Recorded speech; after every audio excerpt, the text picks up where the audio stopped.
Hey everyone, welcome to the video series of Amazon Data Analytics Specialty. Hope you guys are doing well and staying safe. In this video, we will talk about Amazon S3, which is one of the storage services of AWS. From exam point of view, it covers topics related to the storage domain, which is pretty much covers like 18% of the exams.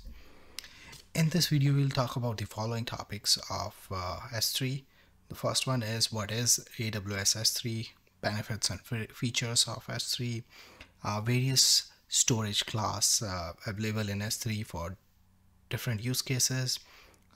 Then we will talk about how data is protected in S3, and the last topic we will cover is how to get data into S3, and after that we will do a quick demo. Okay. So what is S3? S3 is an object storage service in AWS which differ from block or file storage. Here basically files are stored as object with their metadata in the buckets. So here you are hearing two terms, buckets and objects.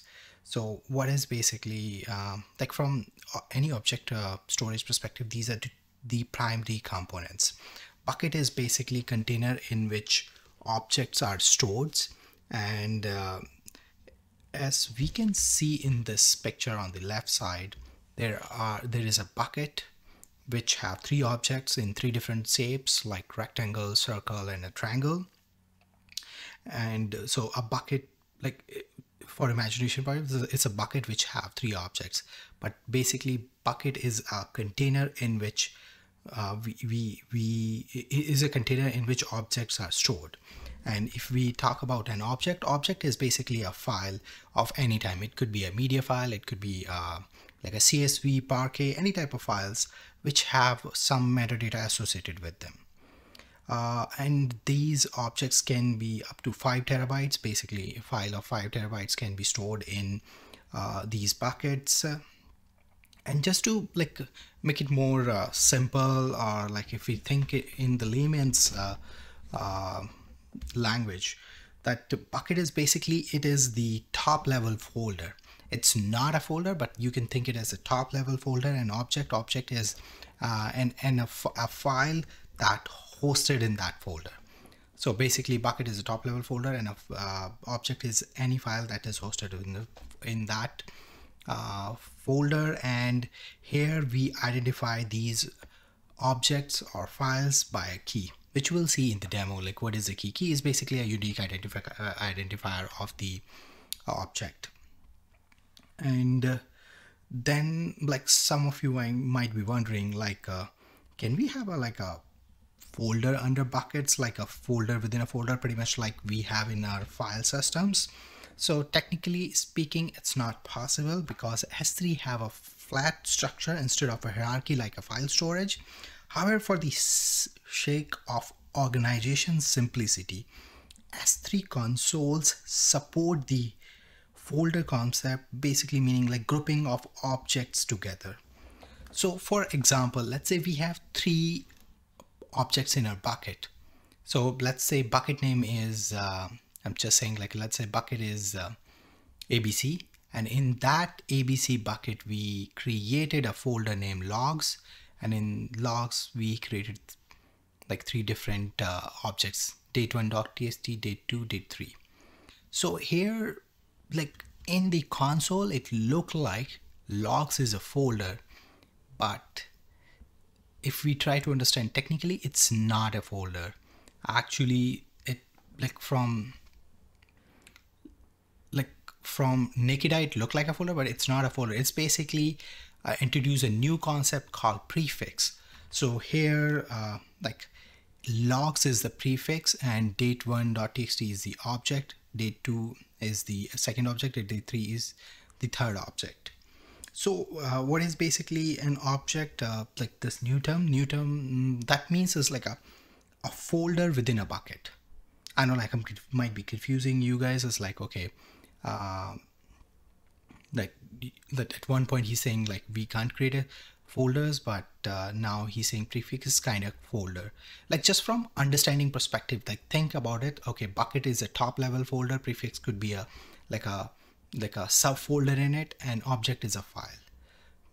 But in object, like in AWS, or sorry, in S3 language, like you will hear object, bucket, and prefix. You won't hear like folder, subfolders, and all those kind of things. And just for the understanding, I'm explaining in the hierarchy, but in the demo we will see like what I mean. Like that will make things more clear. So just stick till the video, till the demo. And from the usage perspective, like AWS 3 can be used in various, like it can be used for various things in, like in the data world. The first is the most important usage is like it can be used as a data storage, and it can be act as a data lake, and that data storage can be used in analytics by running like other cloud services to do the analytics on that stored data. So like analytics can be done, data storage, data lake is there. S3 have a good use case for disaster recoveries, where like in case of like, let's say one node goes down or like one server goes down, then S3 is a good example for is a good use cases for them. Data archiving, so we can use S3 as a like pure storage where we can archive our data, the old data. And other than like, if we think outside the like data world, like S3 have other usage too. For example, like it can host a website, and a lot of like cloud native applications use S3 as their transactional data sets. So, and these are some use cases which I mentioned here, but it can be used more than that. Now look at the benefits and features of AWS. So the first one is the data performance and durability. As from durability is basically like data is available when we need it, and performance means here like AWS S3 can be scaled, or we can like scale this storage resources to meet our fluctuating demand. As we know, like nowadays, like it's very hard to predict how much data might be inflowing. So in those situations, S3 plays a good role, where let's say if we have like a huge amount of data incoming, and in those cases, like it will be very helpful. The second is the security, compliance, and auditing. Like whenever anybody is going to the cloud, like the biggest concern is the how secure will be our data. So from S3 perspective, like your data is very secure from any unauthorized access, because they use like a lot of encryptions, access control on these data, and they also, along with like, they also maintain compliance and support auditing features too. That's pretty good too. And S3 have a flexible storage option, so they provide wide range of cost-effective like storage classes that are designed for specific use cases, which we will see in the next slide. Like what are the different storage classes are available in S3. Data like granular data control, that's like another good feature of AWS. So you can control the access of an object, like you can have access as granular as want, like just to the object, or you want the whole bucket, and or even for the account. So like they have so many things. They have like IAM services and access control lists. There are like different ways to do it, which we'll talk about in the upcoming videos about the security of AWS. And the last is like the last benefit, I'll say, it's the simplicity and the ease of use. Like S3 is relatively easy to use. You don't have to be like an IT expert, or you need to not to be a cloud expert to use the S3. So that's also like one of the features which I personally like about it. And from competition services, like in the current market, if we talk about the current competition services in the current market, and I'm just considering here the big competitions, but there are other cloud services too. So the Big ones are mainly like Google Cloud Storage and Azure Blob Storage are the big ones. But definitely if you go to Alibaba, they have their own storage, and then Adobe have their own, IBM have their own. But I'm talking about the big three ones. So they're like, these are the main services which are the competition for S3. And I have mentioned Azure Data Lake Gen 2 there too. I know like it supports hierarchy, it have a support for Hadoop too, but Data Lake Gen 2, like nowadays blob storage is part of Data Lake Gen 2. That's why I'm saying like Data Lake Gen 2 is an object storage which is compatible with Hadoop. So we can consider it as a competition for AWS S3. Okay, let's talk about the storage classes. So S3 offers a range of storage classes defined for different use cases. As you can see from left to right, there are like 7 different storage classes. The first one is the S3 standard, then in intelligent tiering, S3 standard IA, one zone, then 3 types of glacier classes, which is basically instant, flexible, and deep archive. They all of them, like if you look from the frequency perspective, they go like as you go from right to left, right is for those use cases where you don't wanna access something very frequently. And if you want to access something frequently, like keep going to the right, keep going to the left, and you will find those storage classes where you have the ability to access the data frequently. If we talk about S3 standard, that's the default class. If you are uploading an object, the default class will be this, and it is for general purpose storage, where like you can access your data very frequently. And it is one of the, like if you're doing analytics on the data and like you're doing regular analytics, yes, this could be like your choice of storage for your choice for your storage for your objects. The second one is pretty good too. That is S3 intelligent tiering. That's basically for those use cases where we don't know the exact data usage patterns, or like the access patterns keep changing.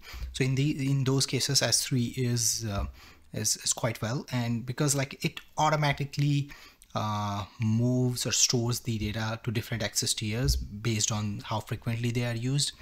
And so for example, if something is accessed very frequently, it will stay in frequently access tier. But if something is has not been accessed in 30 consecutive days, then it will move it to like infrequent access tiers. And the last tier within intelligent tiering is the archive instant access. Like anything that has not been accessed more than 90 consecutive days moved to this tier. And if we look at S3 standard IA stands for infrequent access here. So S3 standard IA and S3 one zone IA are basically designed for long-lived and infrequently accessed data. So the use case will be backups or data, like old data storage kind of thing. Not the archiving, but like you want to keep the old data in a certain place. And if we talk about the glaciers, basically glaciers are designed for low cost data archiving, and in that also we have 3 forms. So the instant is where you can archive the data, or like let's say if the data is archived and you need to retrieve it, it can be accessed within milliseconds. So that's why like it's the most expensive one. And the flexible is like a bit cheaper, but here if you need to retrieve archive data, it will take minutes. And the deep archive is like for those use cases where you don't like bother. If let's say if you have to archive it, it will take a couple of hours to get it. In those cases, like we go for a deep archives. scenarios. And this graph is important, this chart is important from like a exam point of view. The reason is there are like a lot of logistics mentioned here, which you don't have to learn by your heart, but you need to understand like, okay, for which different use case, which storage class we need to use, and how many availability zones are available. So you can look into this, like all storage classes have same availability zone except the one zone one, which the name says, and the rates have a different rates too. So but depending on your use case, you can pick those, and you just need to understand like the most important thing when you're picking in storage class is how frequently, like the frequency plays a major role, and then obviously the cost also plays a major role too, like you like how much you want to pay, all these things. Just keep these things in your mind when you're picking a storage class for S3. Now let's talk about the data protection in S3. How S3 keeps data protected in S3. Basically, they do all those things which we have seen in like other storage services, or which we need to do when we are protecting our data. They're going to be like a detailed video on this. So in this video, I'm just going to give you an overview of all these things are available in S3. So encryption, from data encryption point of view, S3 provides both client-based encryption and encryption from AWS. I think that's the default one, and versioning also plays a role in data protection. Just think about this like you working on a project, and you keep updating a file, let's say, and the latest update corrupt the file, so you can retrieve the last version, and you can keep working. Access controls, and there are various ways to provide access control in S3. IAM is a service that can be used, and then there is access control lists are there. So there are like various ways to do that. As I mentioned, there will be like a detailed videos on these things, because it's very hard to cover all these topics in a single video, and it will be confusing for you. And the fourth piece is the replication. Replication is important from like data loss, data, like you don't want to lose the data, like from that point. Replication is important. By default, S3 do replications within the same availability zones, and but they provide features to users to do more replications. So we can do like same reason, so that they can be done in two ways. Like if you want like more copies within the same regions, that can be done, and then if you want like copies in multiple regions, they call it like cross region, that can be done too. So they provide like all these features in S3 to keep your data protected, and there will be going to be detailed video on this. This is very important too, from S3 perspective, like how we get the data into S3. So there are various ways to do it. So the one is the AWS Management Console, which we will see in the demo of this video, but that's not the only way. There are other ways, like also the other one is the AWS CLI, which we'll have another video for that. AWS SDK. So SDKs are basically used in any programming language to read data from S3 buckets or write data to S3 buckets. And transfer acceleration is like one of the AWS services which is used when you are transferring data between I'll say different regions, and in those cases we can use this, and we will talk in detail about all of these in upcoming videos, but in this video we'll just focus on AWS Management Console. Okay, so let's jump to the AWS Management Console and see like what's the bucket, how it looks like, and all those things. Okay, let me go to the awesome. So after logging into, okay, let me go to the homepage. So once you log in into AWS Management Console, it will look like this. As you can see, I recently visited these two, like I have few services here for recently visited. So whatever services you see like visiting recently will show here. But if you logging in for the first time, this area might be blank, or like you will it will be blank, and they will be some grayed out. They're telling you like a message here, like once you start using the services, like recent use services will pop up here. So in your case, if you're looking for S3, you can type S3 here. That's like one way that will show this directly. If you have recently used it, you can go from here. And the other way is you click on this and go to the storage at the down and select S3. So there's like different ways to go to S3. You pick whatever fits to you. And after that, let's say we go into S3, and I already have few buckets here, but in case if you don't have, like this will be, you won't be seeing any buckets here. But after that, yeah, that will be. So just we'll start with the bucket. If you remember, like there was the three main things we discussed when we talking about the buckets and like in the beginning of object storage S3. So bucket, object, and prefix. These are the three things we're talking about. Prefix you don't have to worry about, but like I just want you to keep in mind, like you will hear this term a lot when you're working with Amazon S3. So I'll create a bucket, and one thing we need to keep in mind whenever we create a bucket, the bucket name need to be globally unique. It's not like specific to a region, or it's not specific to like a country. It's like globally. So for example, if you picking a name which already used by somebody else, you won't be able to.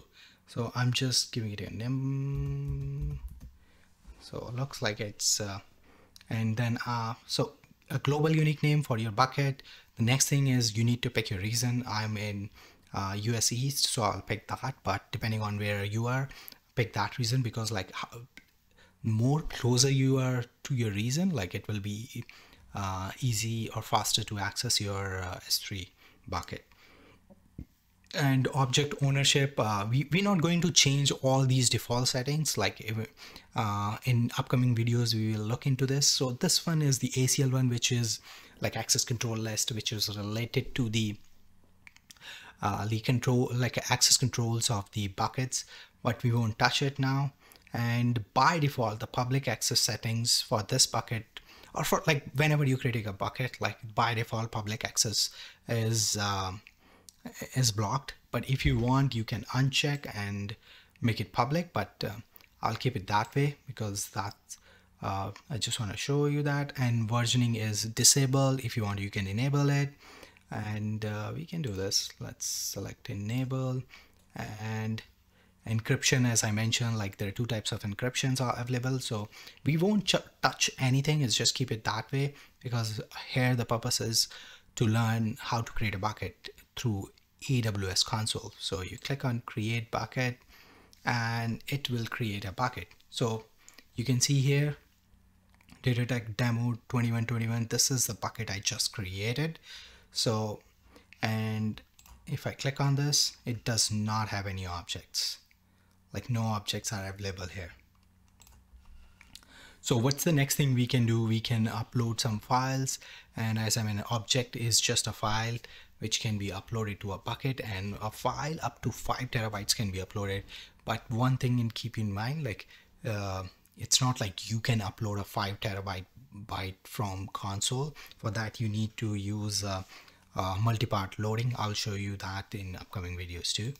Click on upload, add files, just add this file. Okay, and when we go down and expand the properties, you will find the storage classes which we're talking about. So as I mentioned, like the by default storage class is standard, but there are like others: intelligent tiering, standard, infrequent, one zone, glaciers. Everything is available. If you want, you can pick that. And this one is redundant, reduce redundancy. It's like a new class which is basically designed for like non-critical data sets which are easy to reproduce. So I'll give you an example. It's like, for example, like dates, like a, let's say, date dimension table. That is something like very easy to reproduce in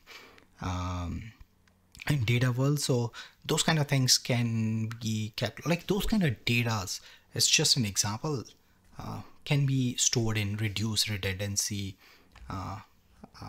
storage class. So here we're not going to change anything, but like that's something like whenever you're uploading an object, at that time you will see a storage class.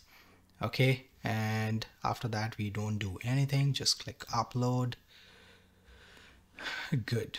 So now if we go to the object and look at its properties, and few things here, like who's the owner, like that's like a, or like these are the properties: the owner, reason, last modified, size, type. These are like the regular metadata, but here is the important thing, the key. The object name is the key here.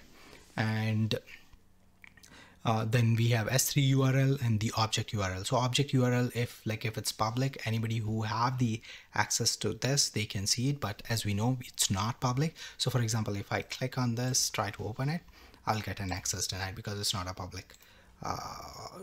It's not a public URL. But a few things which we need to keep in our mind is the key that uniquely identified an object. And in the object URL, like we can divide it into three parts basically. The first one is the bucket name, then the reason, and then the key, or you can say the object name. So if you look at this is the bucket, this is the reason, and this is the object name. And now I want to show you the prefix thing. So for like here, you remember like I was talking about that okay, like it's a flat hierarchy, you does not have folder in it.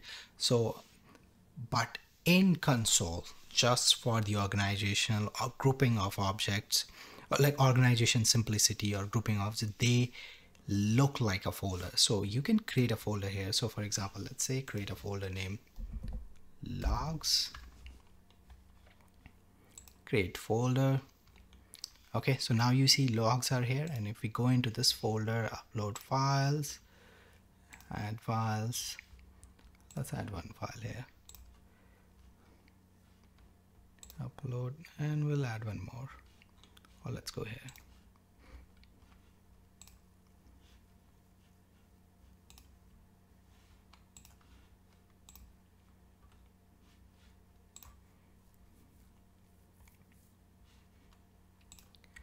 So if we think like as a file structure, it look like, okay, like if I go bucket, so this is the top folder, data tech demo 211, and in that we have another file and then another folder, there we go, and C2.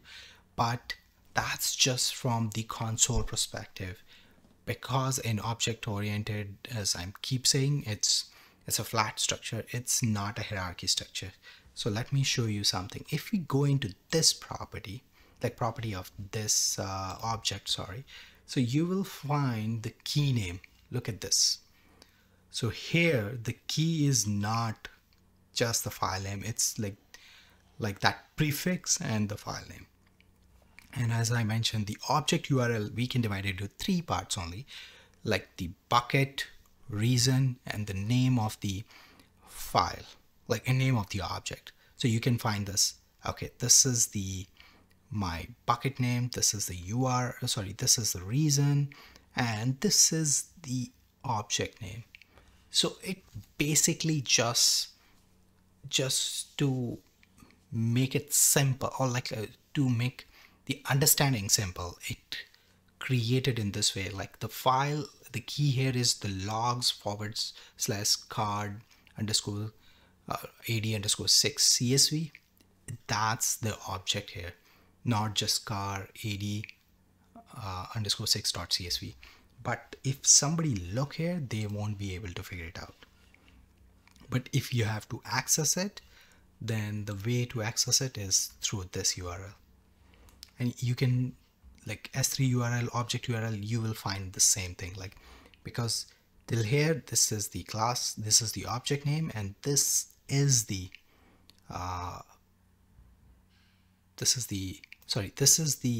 bucket name, and this is the object name here. Hope that makes sense. If still you have any questions, just you can email to me or let me know in your comments. That's all for this video. Stay tuned for upcoming videos. Have a good one and be safe.